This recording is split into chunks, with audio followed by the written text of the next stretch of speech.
pre-employment and medical examination for overseas workers as well as seafarers.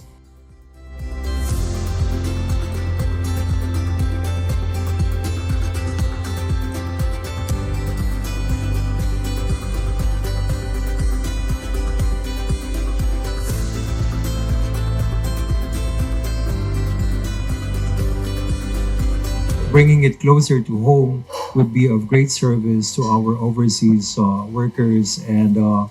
I should say other individuals seeking overseas deployment.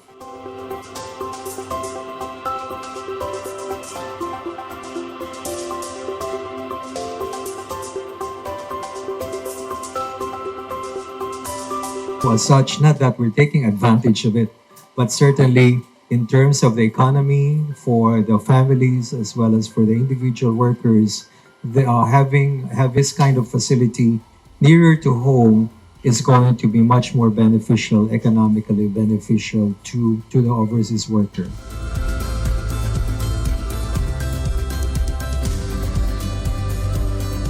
Having said that, it is also a very comprehensive and state-of-the-art facility, meaning to say that over and above the requirements of the DOH, we've actually,